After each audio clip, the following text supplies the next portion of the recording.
দ্বিতীয় পর্বের আলোচনা শুরু হয়েছে এবং সেখানে সুনির্দিষ্ট 4টা এজেন্ডায় কথাবার্তা হচ্ছে। একটা এজেন্ডার আলোচনা ইতিমধ্যে শেষ হয়েছে এবং আপনারা ধরতে পারেন যে একটা সিদ্ধান্তে বা সবাই একটা কনসেনসাসে এসেছে, সেটা হচ্ছে 70 অনুচ্ছেদের ব্যাপারে। এটা আপনারা জানেন যে কমিশন যে সমস্ত বিষয় নিয়ে আলোচনা করছে তার মধ্যে এটা খুবই ভাইটাল একটা ব্যাপার এবং প্রত্যেকটা রাজনৈতিক দলেরই এই ব্যাপারে খুব তীব্র মতামত আছে। এক্ষেত্রে এখন যেটা হয়েছে, আমরা বলেছি যে অর্থ বিল এবং আস্থা ভোট, দলের বিরুদ্ধে ভোট দেওয়া, এই দুটো বাদে অন্যান্য সকল ক্ষেত্রে সংসদ সদস্যরা স্বাধীনভাবে মতামত প্রকাশ করতে পারবে।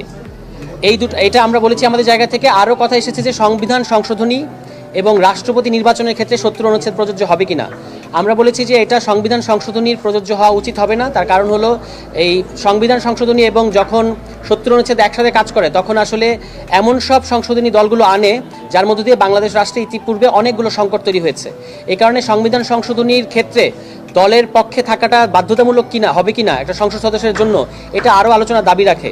এই কারণে আমাদের সর্বশেষ পজিশন হচ্ছে যে সরকারের স্থিতিশীলতা এবং সংসদ সদস্যদের স্বাধীনতা, এই দুটো জিনিসই গুরুত্বপূর্ণ। এই কারণে অর্থ বিল ও আস্থা ভোট ছাড়া অন্যান্য সকল ক্ষেত্রে যে কোনো সংসদ সদস্য দলের বিরুদ্ধে ভোট দিতে পারবেন। এইটাই আলোচনা হয়েছে। না, 3টি বিষয় ঐক্যমত হয় নাই, 3টে বিষয়ে প্রস্তাব আছে। এই মানে আস্থা ভোট, অর্থ বিল এবং সংবিধান সংশোধনী, এই 3টা প্রস্তাব এসেছে। কিন্তু আজকের হাউসে এবং রাষ্ট্রপতি নির্বাচনটা আজকে নতুন করে এসেছে।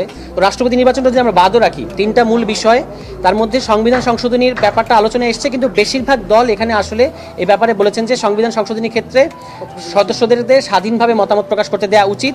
আর এই ব্যাপারে যদি সিদ্ধান্ত নিতে হয় তাহলে আরও কথাবার্তা বলতে হবে। দুটো ব্যাপারে সবাই একমত হয়েছে, যে দুটো কথা আমি বললাম। এটা বিএনপি বলেছেন তারা জাতীয় নিরাপত্তা, কিন্তু জাতীয় নিরাপত্তাটা যেহেতু ডিফাইন্ড না, এবং এটা আমাদের কাছে মনে হচ্ছে যে সেই একই 70 অনুচ্ছেদ যে কোনো কিছুই আপনি জাতীয় নিরাপত্তার নামে নিজের দলের সদস্যদেরকে মতামত দেওয়াটাকে আপনি বন্ধ করতে পারবেন। এই কারণে এটা দরকার আছে বলে আমরা মনে করি না। যখন সত্যি সত্যি দেশে কোনো সংকট তৈরি হবে সেই ক্ষেত্রে আসলে এমনি একটা কনসেনসাস তৈরি হয়ে যায়, সেই জন্য 70 অনুচ্ছেদের কোনো প্রয়োজন নাই। স্থানীয় সরকার নির্বাচন নিয়ে এখন আলোচনা হয় নাই। তত্ত্বাবধায়ক সরকার অধীনে এটা আমরা আগেও বলেছি যে এটা যে কোনো দল নিরপেক্ষ, যেমন জাতীয় নির্বাচন যেহেতু দল নিরপেক্ষ সরকারের অধীনে হোক, এটা সবাই চায়। স্থানীয় সরকার নির্বাচনও যদি দল নিরপেক্ষ সরকারের অধীনে হয় সেটা ভালো হবে, কিন্তু আরও কীভাবে টেকনিক্যাল দিকগুলো এগুলো নিয়ে আমাদের আলোচনা করতে হবে। আপাতত আমরা নীতিগতভাবে এটার সাথে একমত আছি যে এটা না, যে তত্ত্বাবধায়ক সরকারের সময়ে যেমন এই কথাটা এসেছে যে তত্ত্বাবধায়ক সরকারের মেয়াদ 4 মাস, এবং তখন সেক্ষেত্রে জাতীয় নির্বাচন এবং স্থানীয় সরকার নির্বাচন মানে 1 after 1, যেমন 1 মাস আপনি রাখতে পারেন যে স্থানীয় সরকার নির্বাচন হবে। কোনো কোনো দল প্রস্তাব দিচ্ছে, আমরা এটা ভেবে দেখছি যে স্থানীয় মানে এই তত্ত্বাবধায়ক সরকারের মেয়াদ 4 মাসের জায়গায় 6 মাস হতে পারে কিনা এই স্থানীয় সরকার নির্বাচনে দেওয়ার ক্ষেত্রে। এই ব্যাপারে এখনও আলোচনা হয় নাই, কিন্তু স্থানীয় সরকার নির্বাচন দল নিরপেক্ষ সরকারের অধীন হওয়া উচিত, এই ব্যাপারে আমরা একমত আছি। মেয়াদের বিষয়টা আপনাদের অবস্থানটা কি, কয় মাস? 4 মাস। আমরা ইতিপূর্বে বলেছি যে 3 মাস হোক আর 4 মাস হোক, এটার নাম হতে হবে নির্বাচনকালীন তত্ত্বাবধায়ক সরকার বা নির্বাচনকালীন অন্তর্বর্তী সরকার। এটা আমরা একেবারে শুরু থেকে এই প্রস্তাবটা দিয়েছি, কারণ আপনারা জানেন এর আগে 2007-8 সালে যখন 1-11 এসছে তখন এই তত্ত্বাবধায়ক সরকারের নামে কি হয়েছে। এই কারণে এটার নাম সুনির্দিষ্টভাবে নির্বাচনকালীন তত্ত্বাবধায়ক বা অন্তর্বর্তী সরকার হোক। মেয়াদ 4 মাস কিংবা 3 মাস যেটাই হোক, আমরা এই ব্যাপারে ফ্লেক্সিবল থাকবো।